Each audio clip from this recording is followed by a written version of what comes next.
siang teman-teman. Assalamualaikum warahmatullahi wabarakatuh. Waalaikumsalam. Jadi hari ini tadi sudah dilakukan persidangan. Jadi sidang agenda hari ini adalah replik dari para penggugat kepada para tergugat. Dan ini tadi juga ada klarifikasi yang menarik dari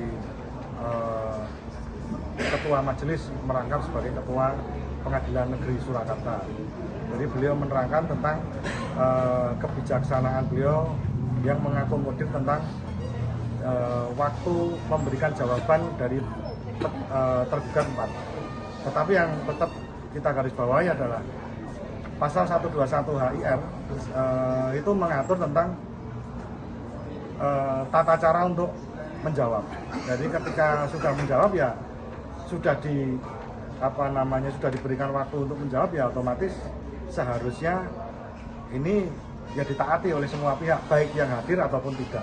Maka dari itu tadi saya sedikit memberikan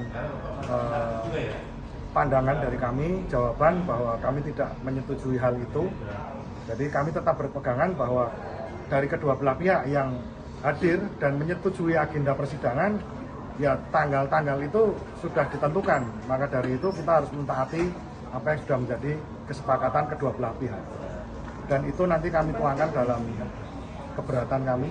Juga kami akan melaporkan ini ke Bawas MA, Komisi Yudisial, kemudian juga akan melaporkan ke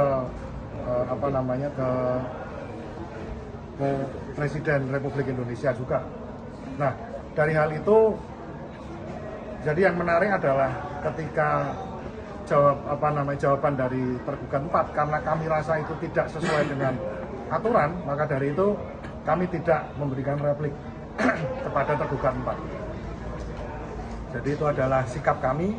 Kemudian yang lebih menarik lagi adalah di luar isu hari ini adalah tentang pernyataan KPU yang jelas. Jadi ada dari sidangnya Pak Bonatua yang ada 9 item yang ditutupi itu ternyata KPU tidak bisa menjawab.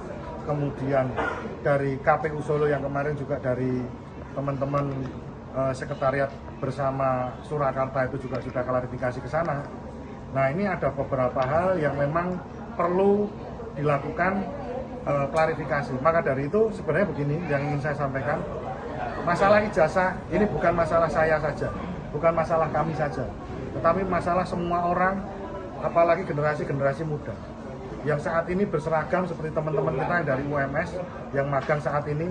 Mereka berlomba-lomba datang ke sini hanya untuk satu buah ijazah. Tetapi ketika ijazah ini tidak dianggap penting, lah apa gunanya? Mending di rumah aja main PUBG atau main Mobile Legends atau nonton Netflix. Kemudian tiba-tiba kita dapat ijazah, bisa menjadi anggota dewan, bisa menjadi wakil presiden, itu akan lebih enak. Tapi kita tidak setuju itu, maka kita mempermasalahkan masalah ijazah ini harus jelas. Dan ini bukan hanya masalah kami saja, setiap elemen masyarakat harus mempertanyakan masalah itu. Dan juga tidak bisa kalau kami saja yang bergerak. Kami sebagai pengacara, sebagai advokat, bisanya adalah melalui cara gugatan seperti ini. Mungkin teman-teman yang lain ada yang menekan KPU, ada teman-teman dari yang ahli kearsipan juga menggugat lewat KIP dan lain sebagainya, mereka bersuara juga.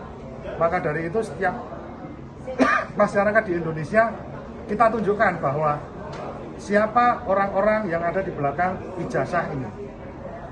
Orang-orang besar. Orang-orang besar ini maksudnya bukan pangkat yang besar atau badannya yang besar, tetapi adalah animonya yang besar, yaitu setiap warga negara Indonesia. Setelahnya ini ada press release dari tim kami, ini akan dibacakan oleh rekan kami, Bapak Kanjeng Raden Tumenggung Susilo Musi.